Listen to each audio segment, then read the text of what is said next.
Et cet invité, c'est vous, Frédéric Joly, bonjour. Bonjour. Merci beaucoup d'être sur ce plateau. Vous êtes le porte-parole ici en France du CICR, du Comité international de la Croix-Rouge. Cet hôpital, à l'image de tous les autres hôpitaux de la bande de Gaza, d'ailleurs qui sont plutôt situés dans le nord de la bande de Gaza, était, si l'on peut dire, dans le même état avant cette frappe, dont on rappelle qu'on ne connaît pas l'origine à l'heure où l'on se parle, que les autres hôpitaux de l'enclave, c'est-à-dire à quelques heures, quelques jours de ne plus avoir d'électricité. Concrètement, ça veut dire quoi? Il n'y a plus de médicaments. Je disais ce matin qu'il n'y avait, dans certains hôpitaux, il n'y a plus d'anesthésiants. Oui, les hôpitaux manquent de tout, donc il faut imaginer... Le sommet que le président Biden auquel il devait participer en Jordanie, notamment avec l'Égyptien Sisi, avec Mahmoud Abbas, avec le Jordanien, a été annulé suite à l'explosion dans l'hôpital de Gaza. Il devait précisément être question de tenter de débloquer ces accès humanitaires et l'ouverture au moins temporaire du terminal de Rafah dans le sud de la bande de Gaza depuis l'Égypte pour faire entrer ce matériel. Vous êtes du coup assez pessimiste là dans les jours qui arrivent?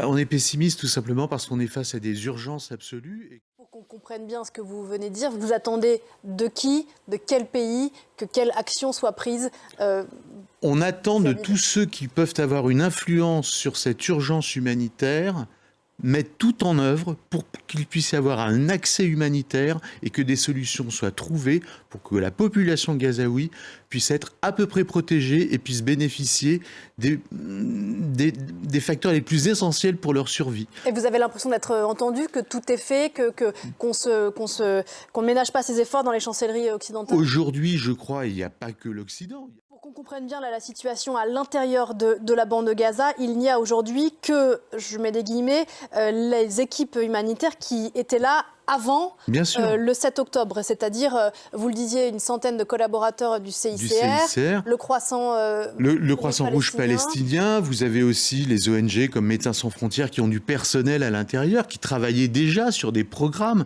pour aider la population. Mais qui ont l'habitude en temps de crise d'envoyer plus d'équipes peut-être. Tout à fait. Et puis l'accès humanitaire est l'une des obligations du droit international humanitaire.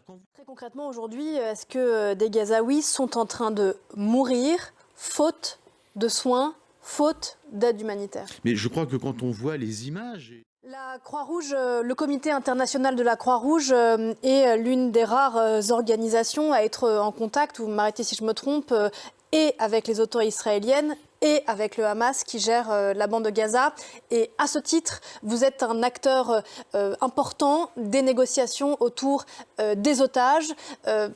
Les chiffres sont compliqués à obtenir de façon très claire, mais on parle d'environ 200 otages retenus donc par le groupe terroriste palestinien dans la bande de Gaza depuis les attaques du 7 octobre. Est-ce que là-dessus, les choses avancent? Est-ce que le dialogue se fait? Est-ce qu'on peut aller vers d'éventuelles libérations?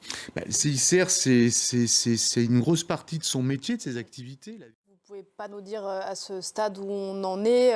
La France, notamment, déplore une vingtaine d'otages à la double nationalité retenus dans la bande de Gaza. La pratique du CICR qui travaille dans tous les conflits de la planète. Dernière question rapidement. Est-ce qu'aujourd'hui vous demandez à des pays comme l'Égypte ou à la Jordanie d'accueillir ce qu'ils ne veulent pas faire jusqu'ici, des réfugiés palestiniens, si toutefois les points de passage étaient ouverts et la circulation devenait en tout cas temporairement possible?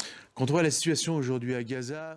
Merci beaucoup Frédéric Joly d'être venu ce matin sur le plateau de Paris Direct, porte-parole du CICR ici en France, le Comité international de la Croix-Rouge. Merci encore, on se retrouve juste après la pause avec Damien Coquet pour la suite de Paris Direct, consacré, vous l'avez compris, en grande partie à la fois à ce qui s'est passé hier à Gaza, du moins ce qu'on en sait à l'heure où l'on se parle, et à ces répercussions qui sont elles déjà très visibles et très nettes. À tout de suite.